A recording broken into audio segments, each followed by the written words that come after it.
Pedindo fim da democracia. É pela motivação das pessoas que estiveram presentes no ato que a gente sabe a intenção daquele movimento. Eu digo isso, presidente, porque um deputado que me antecedeu, ele falou que não havia crime de não havia crime de golpe porque as pessoas que estavam lá não tinham força para aplicar um golpe de Estado.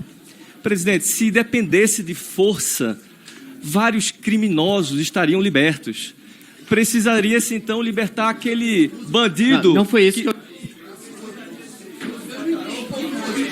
Encerrou o prazo, deputado. É 1 minuto. Vamos manter o respeito. Como orienta, deputado Túlio? Esses garotos da quinta Eu não série entendi, com mandato, foi interrompido. Tá aqui. Deputado Túlio, esses garotos como vieram orienta? para badernar aqui. Em momento algum, as pessoas que invadiram a sede dos três poderes chegaram e disseram: gente, passamos do limite, vamos voltar para casa. As pessoas que invadiram, elas saíram de lá na força da lei, da Polícia Legislativa e dos policiais da Força Nacional. As pessoas que invadiram os três poderes, elas não saíram por vontade própria, saíram por força alheia. Existia uma tentativa de golpe. Agora, é importante que se puna principalmente as pessoas que financiaram aquele ato. Leiam o texto. A gente vai ter tempo agora, porque nós conseguimos inviabilizar isso ontem e hoje. E conseguimos mesmo. Com muito trabalho, com muito suor. Vamos ler o texto. A anistia que se propõe não é para anistiar as famílias que estavam aqui hoje, não. É para anistiar o ex-presidente. É para anistiar os seus cupinchas. É para anistiar aqueles que tramaram. Aqueles que arquitetaram o golpe, mas não apareceram aqui no dia 8. Fugiram, como fez o ex-presidente. Covardes. Porque, volto a dizer, o bom capitão, o bom comandante, é aquele que não foge enquanto não salvar a última vida que corre perigo. Portanto, eu espero que as pessoas entendam que o que se quer anistiar aqui hoje não é o marido de Dona Maria, não é o filho do senhor João, não. O endereço é claro. O endereço é evidente, é anistiar os arquitetos do golpe. Os que colocaram essas famílias para virem para cá, e hoje as famílias pagam e eles cruzam os braços. Covardes. Covardes.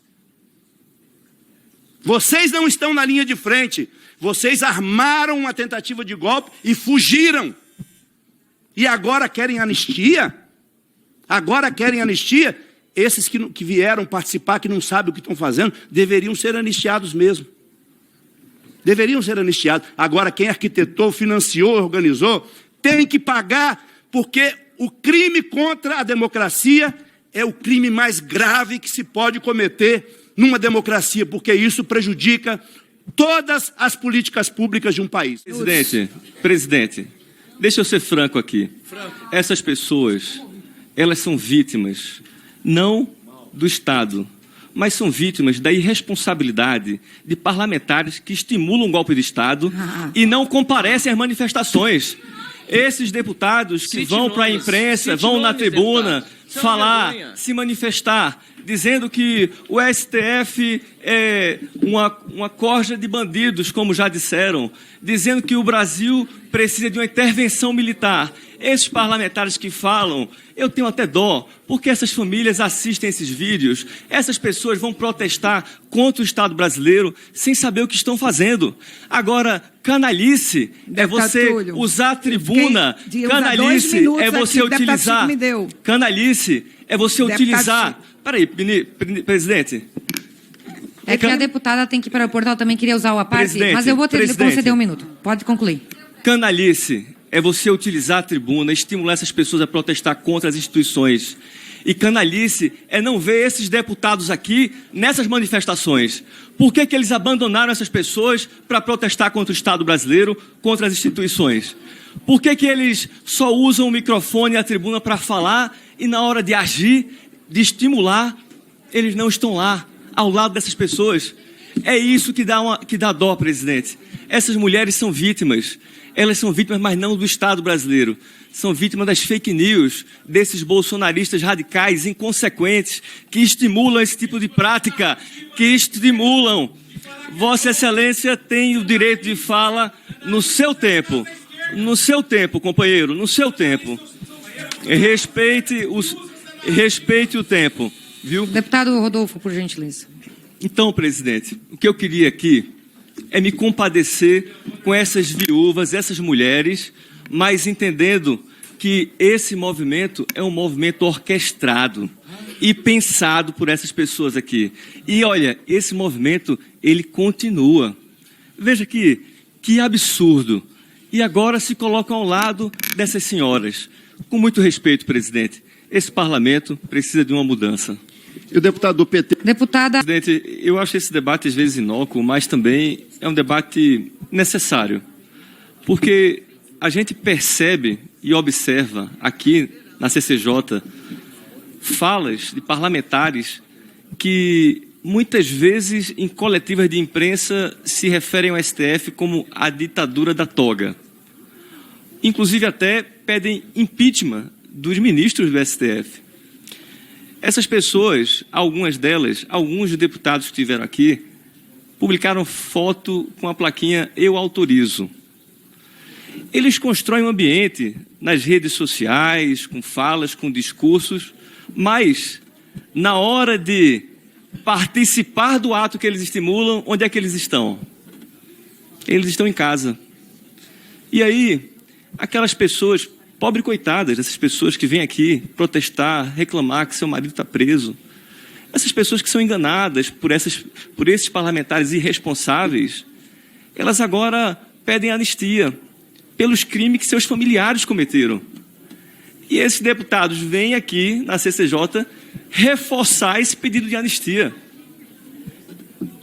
Colegas, quando eu me manifesto em defesa dos povos indígenas, a favor da demarcação dos territórios, eu estou lá no acampamento Terra Livre, ombreado com cada companheiro indígena para defender aquilo que eu acredito. Quando eu denuncio o agronegócio e o uso absurdo de agrotóxicos, eu vou junto com as pessoas que acreditam nessa pauta defender na porta do Ministério para protestar contra as portarias que liberam mais veneno na comida dos brasileiros.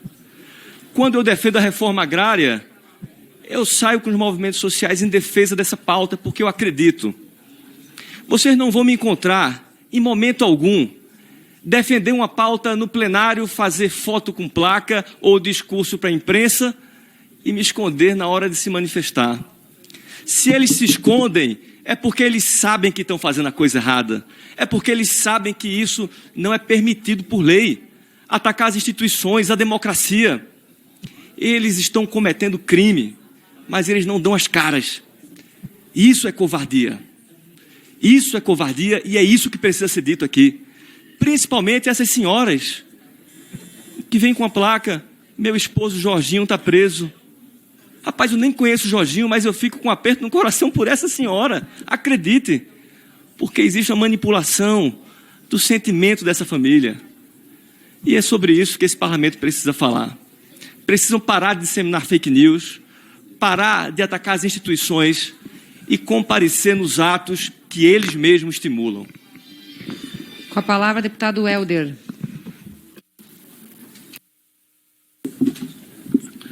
Obrigado.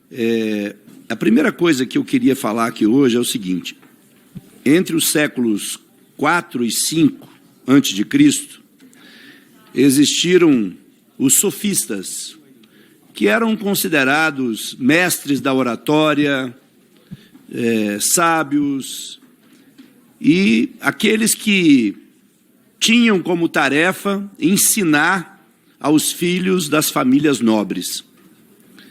O que os sofistas faziam, deputada Érica? Eles vendiam o saber. E eles contribuíram, entre aspas, para a história, e é uma contribuição de fato, porque eles é que inauguraram esta expressão do sofisma, O que tem a ver sofista com sofisma? Sofisma significa o pensamento ou a retórica que procura induzir ao erro. Então, alguns aqui fizeram escola com os sofistas. Usam a retórica, usam sua fala, usam argumentos para induzir ao erro. Apresentam argumentos que aparentemente têm lógica e sentido, mas no fundo, os seus fundamentos são contraditórios. E a intenção dos sofistas, com os seus sofismas, era enganar aqueles que eles ensinavam. Eles induziam as pessoas ao erro. E aqui eu vejo muitas pessoas fazendo o exercício que os sofistas faziam no século IV, no século V a.C., usando argumentos aparentemente convincentes, aparentemente lógicos, com o objetivo de induzir ao erro e com o objetivo de enganar as pessoas. Ontem eu falei aqui, a última pesquisa Datafolha mostra que 63% da população brasileira é contra a anistia para quem praticou crimes do dia 8 de janeiro. Pesquisa Datafolha, divulgada em maio deste ano, 63% da população brasileira é contra a anistia para quem praticou crime contra a democracia. Quem está dizendo isso é uma pesquisa do Instituto Datafolha, publicada no jornal Folha de São Paulo. Portanto, contra fatos não há argumento, mas alguns preferem continuar usando os sofismas, como faziam os sofistas antes de Cristo, para induzir as pessoas ao erro. Usar o seu poder de oratória, usar a sua habilidade com as palavras para iludir as pessoas. E quererem, deputada Érica, deputado Túlio, comparar movimentos reivindicatórios como se fossem movimentos de ameaça à democracia. Quando um movimento reivindicatório se estabelece, é porque uma categoria, uma parcela da sociedade está lutando pelos seus direitos. A gente não pode esquecer, o dia 8 de janeiro não foi um ato isolado. O que aconteceu no dia 8 de janeiro foi a culminância de um processo que arquitetou a tentativa de um golpe de Estado no país. Falando em golpe de Estado, eu queria lembrar que hoje, há 51 anos, na data de hoje, há 51 anos, na data de hoje, no dia 11 de setembro de 73, houve um golpe militar que derrubou um regime democrático e constitucional no Chile. Foi retirado do poder Salvador Allende e foi colocado no poder um general ditador chamado General Pinochet, de triste memória. Por isso é que nós estamos aqui reforçando que ditadura nunca mais. Ditadura nunca mais. Nós sabemos as atrocidades no Chile, no Brasil, na Argentina, em todos os países onde houve um golpe de Estado. E o ex-presidente, eu não vou usar uma expressão de baixo calão, porque eu sempre condeno isso aqui e o regimento não permite, mas que fugiu do Brasil antes de terminar o mandato. O que faz o bom capitão? O que faz o bom marinheiro? Fica até o final. Não foge antes do barco afundar. Quem é corajoso não foge antes do barco afundar. O verdadeiro capitão, o verdadeiro comandante é aquele que fica até o final para salvar as vidas daqueles que precisam. O que fez o ex-presidente. Fugiu do país e de longe ficou esperando que o dia 8 de janeiro pudesse ser o dia de derrubarem um presidente legitimamente eleito e reeditar o regime militar de triste memória no nosso país de 1964 até 1984. É por isso que nós repetimos esse bordão: ditadura nunca mais. E é por isso que aqueles que participaram, aqueles que financiaram, que arquitetaram, que organizaram as manifestações de 8 de janeiro, mas a gente não pode esquecer o que aconteceu em dezembro de 2022. Eu chegando em casa aqui em Brasília, onde eu fico nos dias que eu estou aqui na Câmara, e quase não consegui chegar em casa porque fica próximo, o local fica próximo à sede da Polícia Federal, e eles tentaram invadir a sede da Polícia Federal, colocaram fogo em carros, em veículos, agrediram as pessoas, e eu por pouco, sem nenhuma reação, eu apenas estava passando e fui reconhecido por uma dessas que dizem que são patriotas e quiseram me agredir simplesmente porque eu estava chegando em casa. A gente não pode esquecer que tinha uma minuta do golpe. A gente não pode esquecer. Nós não podemos esquecer que quase explodiram o aeroporto Juscelino Kubitschek em Brasília.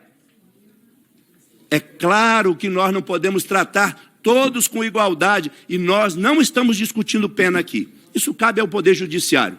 Aliás, eu já fui do júri popular por mais de 10 anos. Muitas pessoas não sabem, mas quem condena ou absolve num julgamento não é o juiz, é o júri. Cabe ao juiz estabelecer o tamanho da pena, a dosimetria da pena. E eu aprendi isso quando eu estava no júri popular, que foi um momento, né, que eu aprendi muito. Agora, querem aqui dizer que nós estamos anistiando presos políticos? Prisão política é outra coisa. Reivindicação e movimentos reivindicatórios é outra coisa. Nós estamos falando aqui de atentado contra o Estado Democrático de Direito.